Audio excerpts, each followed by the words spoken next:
Radiant Wellness Conclave. I would like to thank Dr. Renuka David and Colonel David Devasahayam, who are fortunately my neighbors, and all the other distinguished panelists, experts, and also my lovely wife, Soumya Anpumani.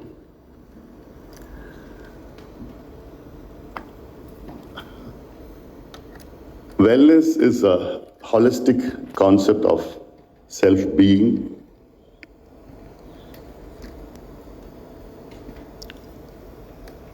which is both, the concept of physical well-being, mental, emotional, intellectual, spiritual, social, environmental, and without the financial well-being, you can't achieve the others.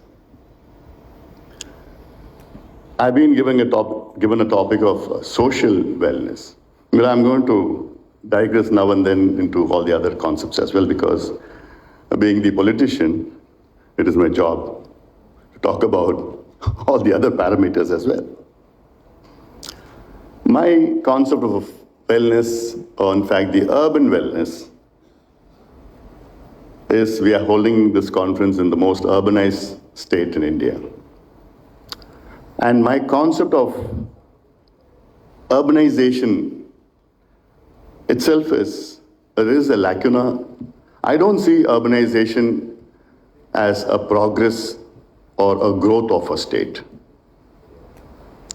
Coming from a rural area, coming from the villages, I see a concept of urbanization being driven to the urban areas by lack of opportunities, by lack of employment, by lack of agriculture, by lack of water, by lack of health care. And the concept of urban wellness and a rural wellness. The urban wellness is self-acquired, it's acquired. Whereas the concept of rural wellness in India is imbibed in our way of life, in a way of our culture, sometimes in a way of our religion, a way of in our beliefs, a way of our food habits, our customs, and the base of everything is our family. India has a lot of advantage moving towards state of wellness. And I would say the biggest advantage India has is the concept of a family system, which is lacking in the Western part. We have a fallback on our family system for all our, whether it is emotional issues or marriage issues, or intellectual problems, financial problems. We have a huge support group, fall back on family and friends. And then, as a former health minister, I would like to say that India has a huge system of our Indian system of medicine. We call it Ayurveda, or Siddha system, yoga, naturopathy. Of course, homeopathy and Unani has come from Persia and Germany to India. I think we have to address our own system, which we are proud of, even though myself being a modern system of medicine, a doctor by my profession. We have to merge both the systems and get the best out of both the systems. In China, they have a concept called traditional Chinese medicine, TCM, where 60% of the clinics in China follow TCM, and there only 40% follow the modern system.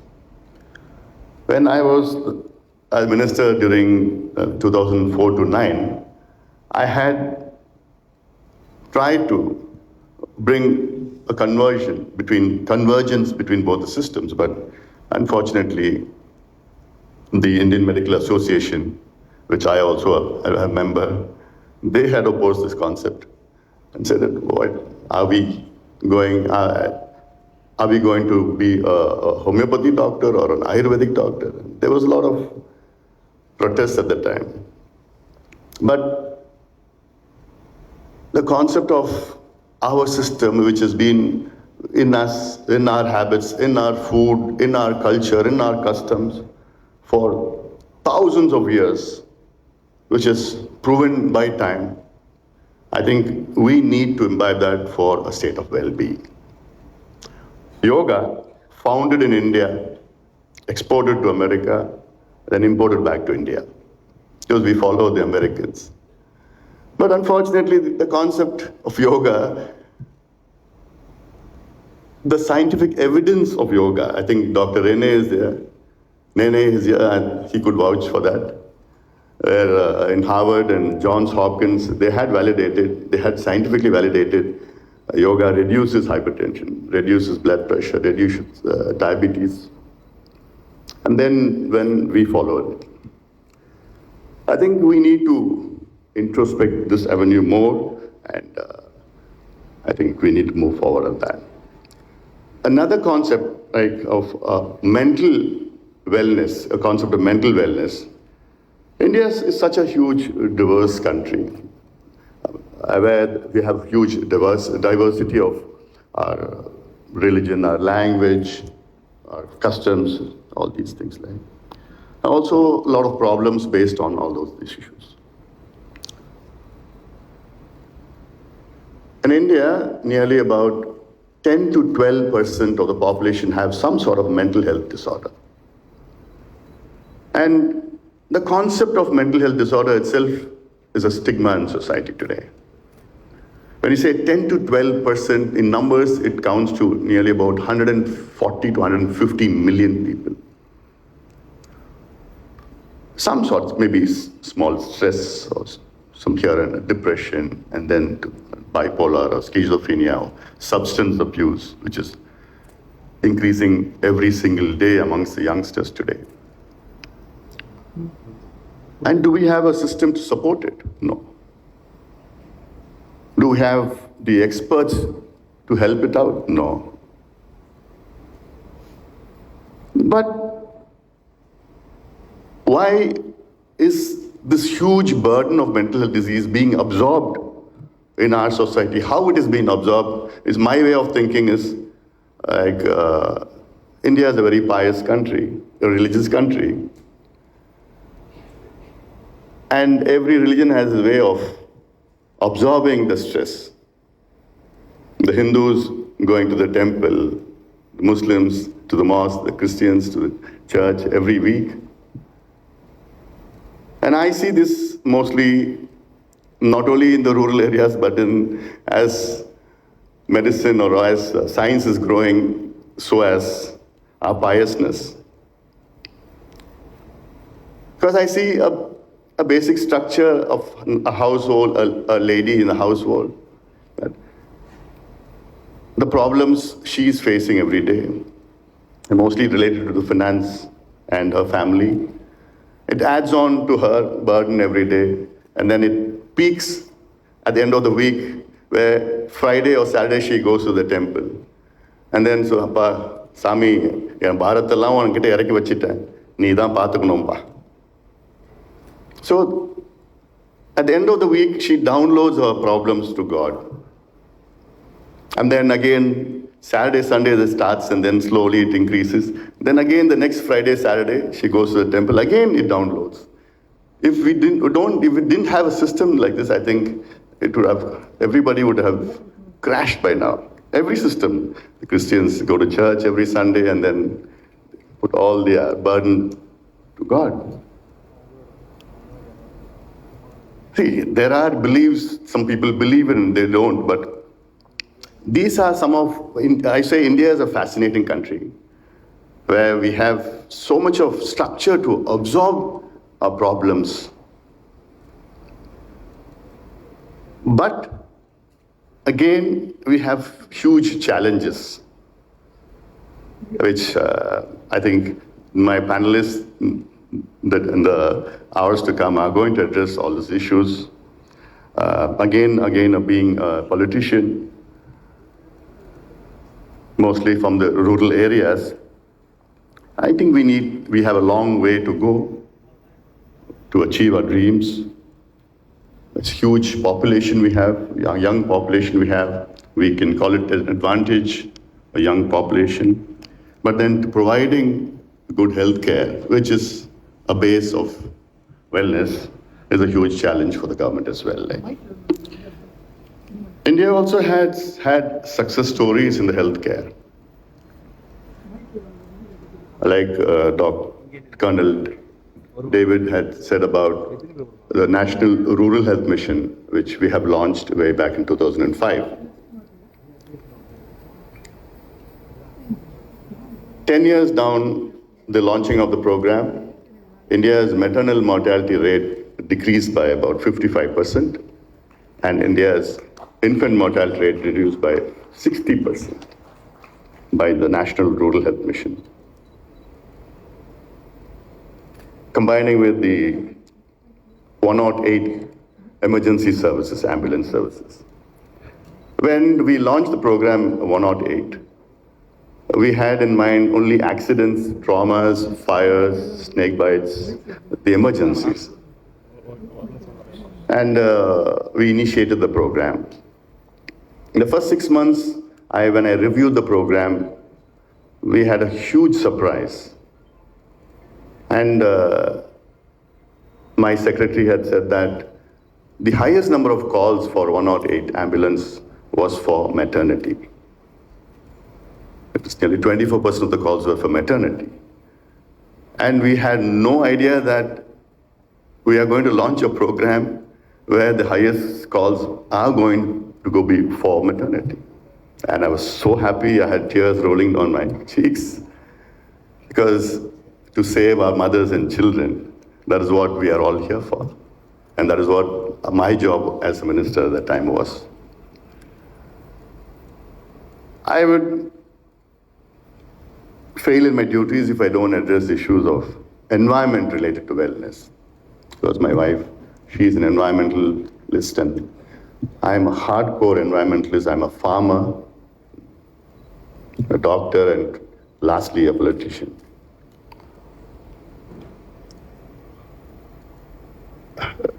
Colonel David had said about COVID-19 affecting us in a big way. From climate change, we have been talking about climate change for about 20, 30 years. It has moved on to climate crisis now. Next is going to be climate disaster. And still, we are not doing enough to offset it. The countries are not doing enough to offset it. And as an environmentalist, we are fighting in whatever ways and means. Because environment is directly related to a state of well-being or wellness. And without which, you see newer diseases coming. In 2002, we had a concept called SARS. Then 10 years later, in 2011-12, we had MERS, Middle Eastern Respiratory Syndrome. And then about 9 years later, we had a concept called COVID-19. I believe all these are environmental related, climate change related. And then next 10 years, it's not going to be next 10 years, next 5 years, we're going to have some problem. I hope not. But all these, I believe, are environmentally related issues, which the world is failing to address it. We have good policies, we have signatures done by the international community, we had the Paris Declaration, we had the Kyoto Protocol, the Rio Summit, we have the Johannesburg Summit, and then COP28 meeting. It's going to happen in Dubai. We had recently the G20 countries meeting in India. In fact, the environmental ministers met in Chennai and said by 2030, 50% reduction of fossil fuel, and by 2050, zero carbon emission, all these fancy words.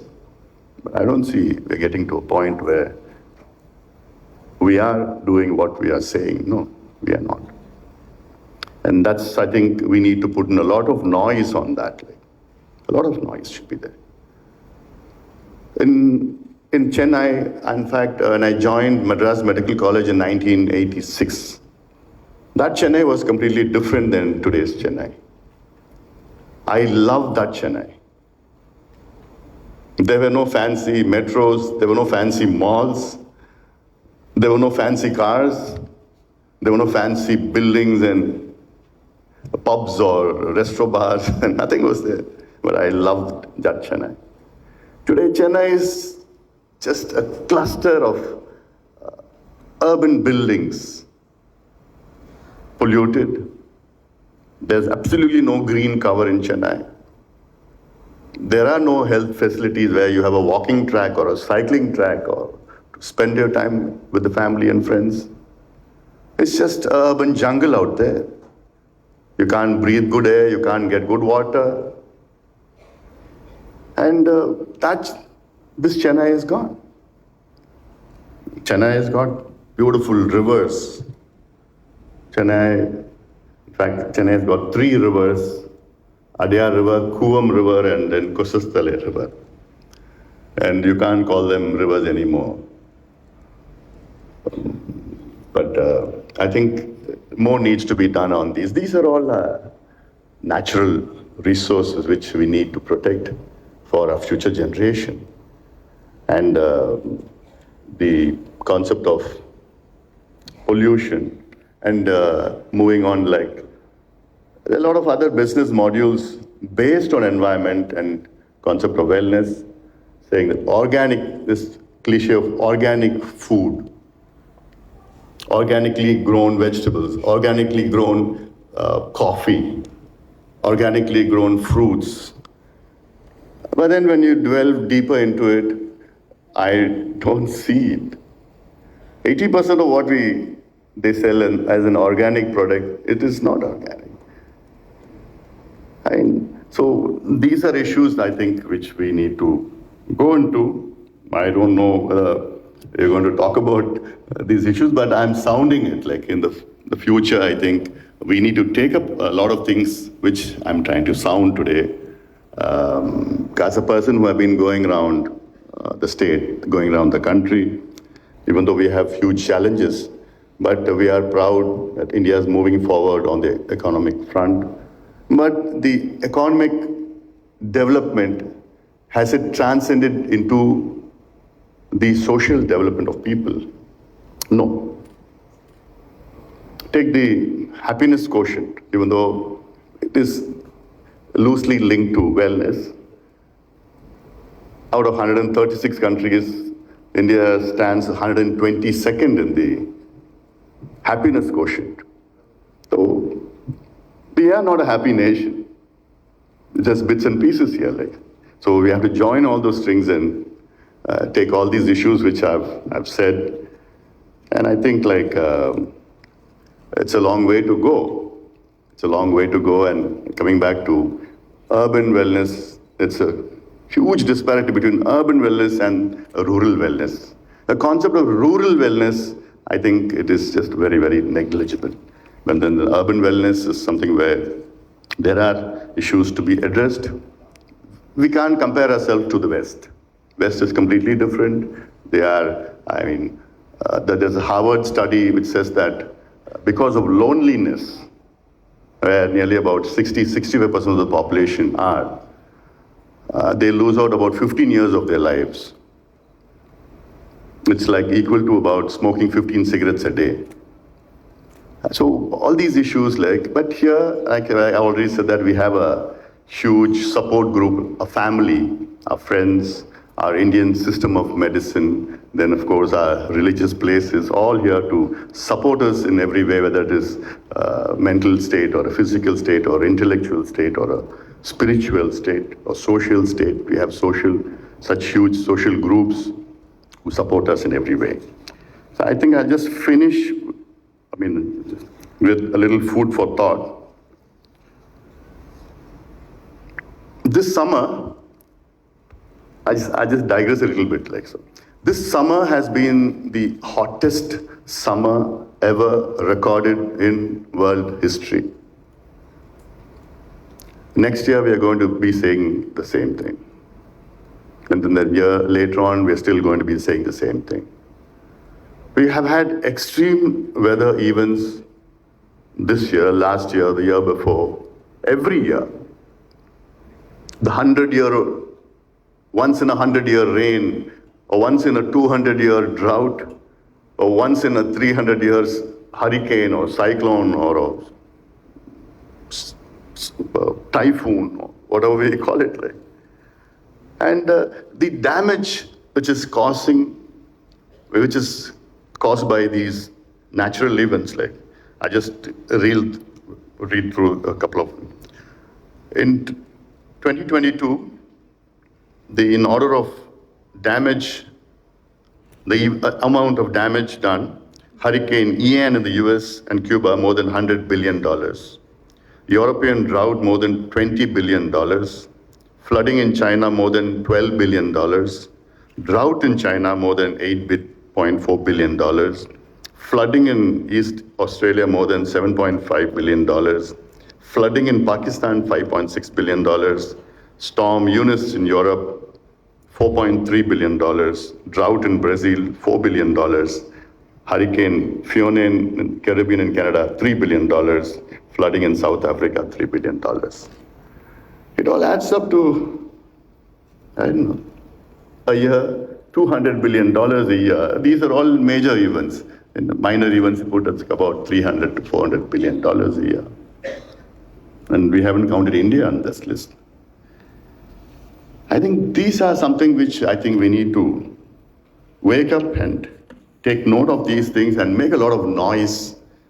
This is a very knowledgeable crowd. And I think it's time that we make a lot of noise on the environmental issue so that pressurize the government, whether it is the state or the national government or the world governments, because our future generations to come, I think ours is the only generation which could take action for the future. Because we can't leave this to the future because they won't have a future. So we are in the current generation has a lot of responsibilities to make a lot of noise and so that the future generations will live a happy life. And lastly,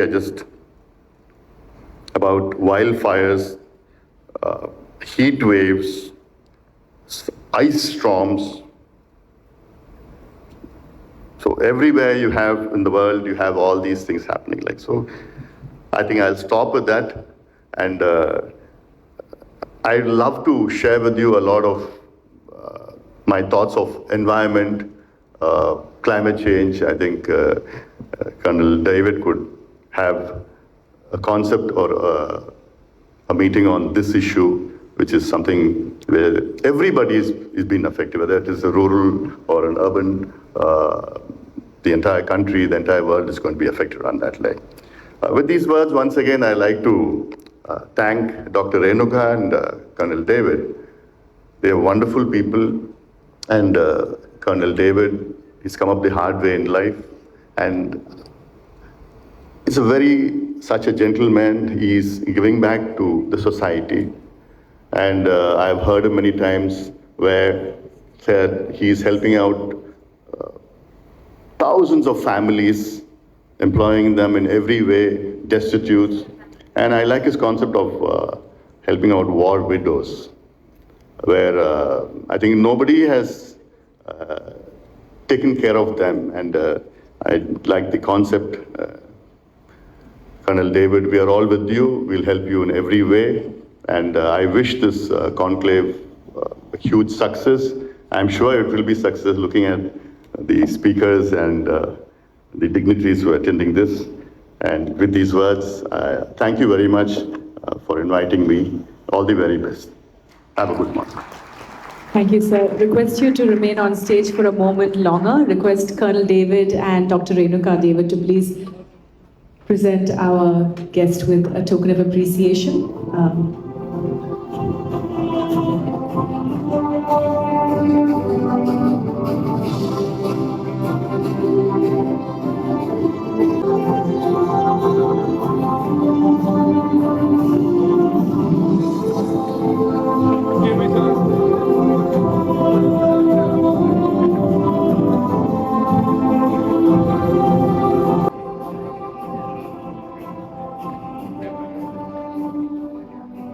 us with lots of food for thought.